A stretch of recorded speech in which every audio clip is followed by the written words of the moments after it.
The government chasing after J.P. Morgan Chase, and that could be chasing fundraisers away from the President of the United States. $8.5 million going to the Romney campaign, almost 3 times what President Obama bought in. Still, Washington is not backing off, and Charlie Gasparino reports J.P. Morgan CEO Jamie Dimon is getting ready for a very long fight. What's going on here? 2 appearances before Congress, the House, the Senate Banking Committee, run by Democrats, the House Financial Services Committee. This is unannounced. Fox Business was first to report this today, that they're eyeing a June 20th date to take Dimon's testimony and have him appear about the $2 billion plus London whale trading loss. So both Democrats and Republicans want to make hay of this. Right. I think for different reasons. I think the Democrats want to say, listen, we need more regulations, Dodd-Frank. Let's not roll back any Dodd-Frank. A lot of Republicans want to do that. Republicans want to say, listen, you have Dodd-Frank in place, and still they lost money. Maybe regulation is not the issue. Maybe there's other things at play here. And that's where I think both of those hearings, remember the House Financial Services Committee controlled by Republicans. So it's going to be kind of an interesting debate. While this is all going on, we should point out is that Wall Street, is, as you showed in that chart, and as I've been telling you all year, is clearly in the Romney camp. And how do you know that? I mean, this is a little reporting I did today. Executives at top firms back in 2008 were told by their senior executives, right? So you worked at J.P. Morgan. Jamie would like you to donate to Obama. The word from the top is that they would be that blatant about it. That's where we'd like, or you'd see like little messages coming through. John Mack, CEO of Morgan Stanley, is holding a fundraiser for Hillary or Obama. That was the signal that we want you to. How much would those guys have to give? Oh, I mean, they wouldn't, quote unquote, have to. I know. They would feel obligated to. You know, whatever the legal limit is, and they would. You know, you see these dinners are like, you know what, 20 grand a plate, $35,000. Yeah, but some of those restaurants, that is how much a plate costs. Right, and it's horrible food. You know, right. I'd rather go to Bruno's or San Pietro. By the way, you know all the best restaurants. I do. And by the way, he can get into them. He can get into them because he just walks in the door.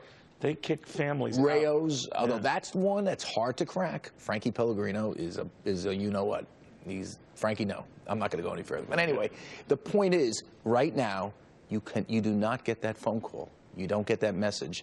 We like it. The message goes opposite. You love these guys because you've been reporting on better than any human being on the planet. But I also think they're swarmy, disingenuous worms, as I've told you. It depends on who. Okay. Well, here's why. If it looks like the president's going to win, right, they're going to glom back onto him because they're going to say, well, we don't have a lot of time to do that. Oh, really, Mr. Schmutty? We have 5 months. That glomming, well, usually it takes longer than that. A lot of this money is raised beforehand. I understand, but they can make last-minute changes. Yeah, they could. You don't see it this time. I think if it's close. Well, you've written in your last Uber bestseller about the fact they have a little reason to bitch. This president who talks a good game has actually helped them big time. I think too big to fail has helped them. I think they see a lot of the rhetoric as being very negative. The whole country. Yeah, but who cares about rhetoric? You care about, it's one thing to speak nasty. I understand what you're saying, and I don't apologize for it. Listen, they are voting with their dollars. I mean, Goldman Sachs is, I think, Romney's #1 contributor, #2 contributor, right up there. They are nowhere near the top. How was the breakdown in 08?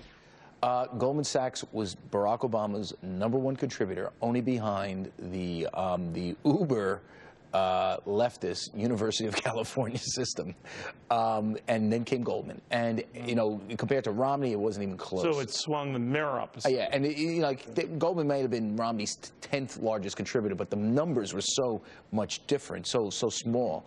Excuse me, McCain's 10th. Understood. Right. Understood. You might want to stick around for this because this sounds like something you would do, and you can go to jail for this. What is the governor's cracking down on illegals. No, not immigrants. Music downloads. Joel Tenenbaum fighting a $675,000 fine for illegally downloading and sharing 30 songs. The Supreme Court refusing his appeal. That was hardly a shocker. Joel being here is a good development. Joel, good having you. You're in big trouble, young man. What are you going to do? Well, it's good to be here, Neil. It's actually not what I'm going to do. Well, it's actually not a fine. It's actually not a kind of government penalty. It's a civil lawsuit between the RIAA and me, but the RIAA was using the extensive legal system and the legal system put in place by the federal government. You're quite right to distinguish civil or not. You do have to pay if it, in that event, and that's a lot of money to pay. I assume you don't have the money to pay it. No, I've been a graduate student for the last 6 years. I'm not rich. I'm not a corporation. I'm just a person. Well, why did you download, Joel? I know a lot of years. people do, and you might have been one caught, and maybe they're just trying to make a lesson out of you, an example. But why do you think this happened? Why do I think what happened, Neil? That this happened where there's this, civil thing hanging over you for doing what a lot of Americans do all the time. Well, they wanted to make an example out of me. They sued me in addition to something like 20,000 other people, picked out of the millions of people who are doing this. This is very much a thing done among my generation. Who caught you? What clued them in? Well, what the RIAA does is they have an agent that acts on their behalf that goes onto the file sharing program and then does screen captures showing the files that you're sharing. They then take that information with the IP address, give that to the RIAA, who then subpoenas your internet service provider, and then they can do full exploratory. They can do everything that the federal government basically allows them to do as the plaintiffs in a lawsuit, which includes seizing my computer, copying the whole thing, subjecting me to 16 hours of deposition. Now, I know everybody or a good many people do this. And you got caught doing this, but it doesn't make it any less wrong, right? I mean, what you did was wrong, and what you did technically isn't legal, right? Well, I think that sort of questioning is something of maybe a disconnect between people that are older that haven't been doing this and people who are younger, people who are more used to maybe reading the news from a newspaper versus people who are more used to reading it online. I mean, this is something that was very, very common.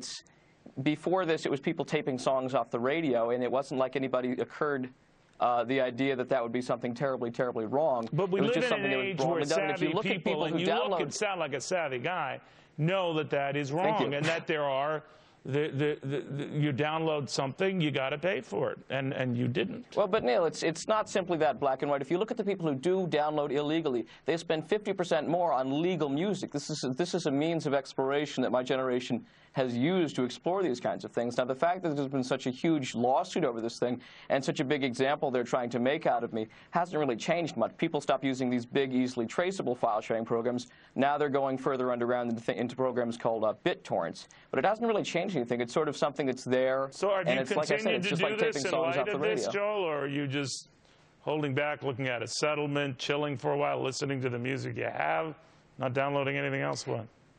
Well, in the event that I want music, what I wind up doing now is I buy a used CD online so that the royalties don't go back to the RIAA. I don't buy music from them new. I don't buy on iTunes if it's RIAA affiliated, which is difficult because they control 90% of the commercial music in this country by their own calculations. How much music do you think collectively you've downloaded? Well, at the time that they sued me, I think it was something like 800 songs on my computer, which was apparently embarrassingly small. Anytime I mentioned this to any of my friends, it was not a proud number. I did not have a lot of music with me. So Sure. There's this image that I'm this huge guy who downloaded tons and tons of music. It's just not the case. It was just one of the random people they selected out. What did you download? Well, it was a matter of they have this media agent who goes around looking at the share folder, looking at songs that are shared, and what the pattern seems to be in these lawsuits is they pick like really, really popular songs that basically everybody downloads, everybody shares, songs that they easily can certify they have the copyrights on.